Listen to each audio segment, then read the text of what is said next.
This lecture is on integrating public health with emergency department care. My name is Tahrim Rahman, and I am an emergency physician as well as a faculty member of the ED Administration and Operations team at the University of Colorado School of Medicine. I have no disclosures.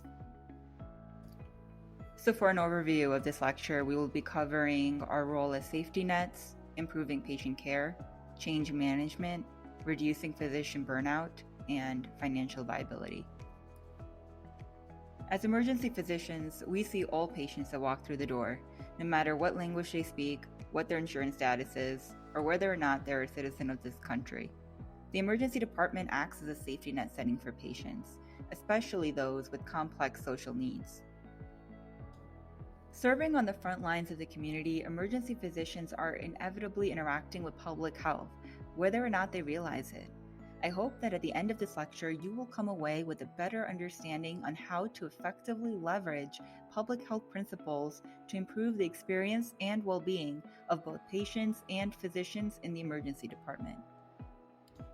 Similar to how a patient's vital signs provide us with significant information about the patient's physical status and risk for potential decompensation, community vital signs entail a more holistic inclusion of structural determinants of health to fully understand the factors driving a patient's clinical presentation. These community vital signs include both individual-level structural determinants of health data and population-level data, such as the Social Vulnerability Index derived from U.S. Census data.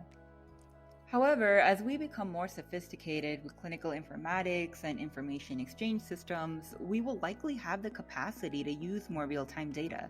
One recent study found that data from 211 helpline calls may be more effective for risk stratification of patients with high ED utilization compared to more aggregate and less dynamic measures, such as U.S. Census data. Incorporation of community vital signs into electronic health record data can help optimize understanding of all factors that inform the patient's clinical presentation, treatment adherence, and ability to appropriately follow up. Thus, integrating public health with emergency department care allows physicians to successfully deliver context-informed care, ideally improving both health outcomes and patient satisfaction in the long term.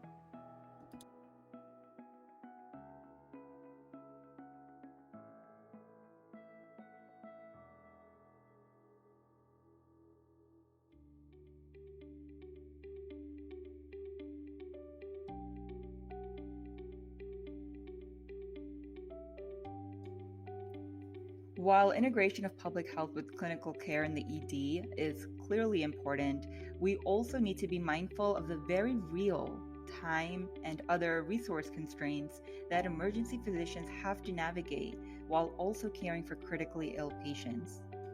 Subsequently, we cannot expect physicians to adequately address structural determinants of health among their patients without necessary organizational support.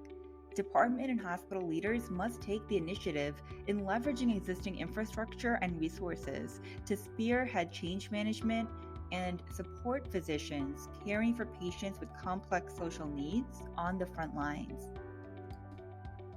One specific step leaders can take is push for the incorporation of community vital signs into clinical decision support and population management tools. This change management will likely require interdisciplinary stakeholder engagement and can produce deliverables such as dashboards and clinical workflows that yield actionable data.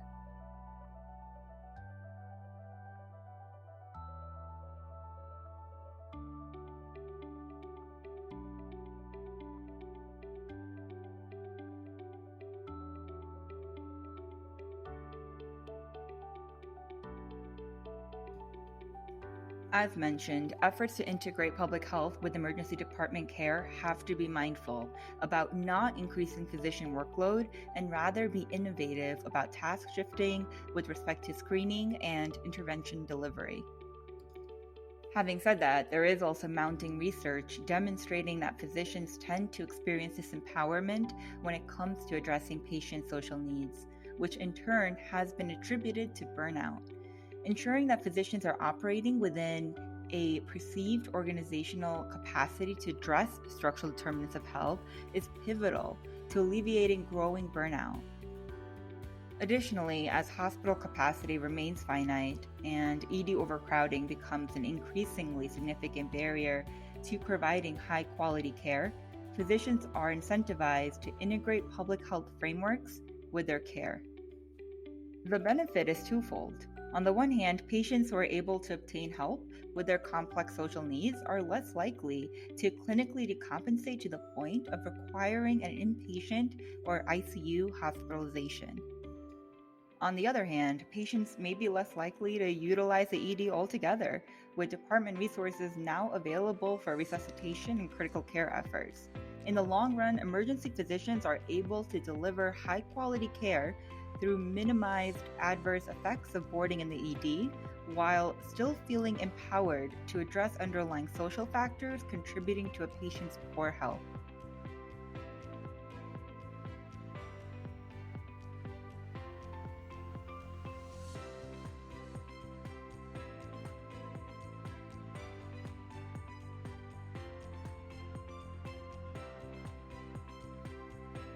Addressing structural determinants of health has been shown to improve the health and well-being of patients and entire communities.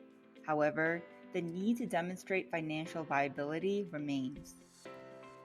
Social need interventions typically take place in completion outside of the walls of the hospital and rely on cross-sector partnerships.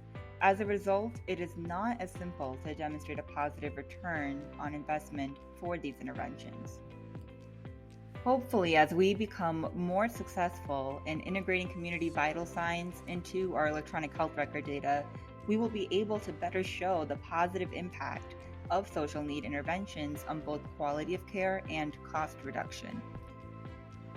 For now, hospitals can take advantage of growing policy and private sector incentives, such as for insurance companies, to address structural determinants of health. For instance, North Carolina's Medicaid system recently announced that it will start reimbursing social welfare agencies to provide services that address issues such as food insecurity, housing instability, and transportation barriers. Emergency departments at the nexus of interdisciplinary and frontline care are definitely capable of facilitating such services as well.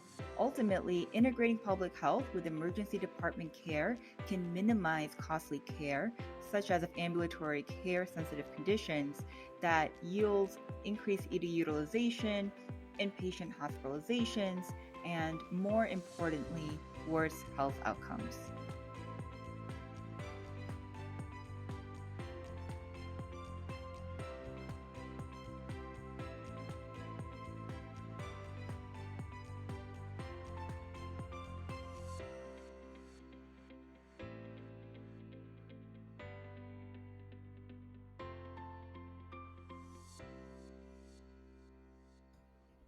And these are some of the references for this lecture. Thank you so much for listening.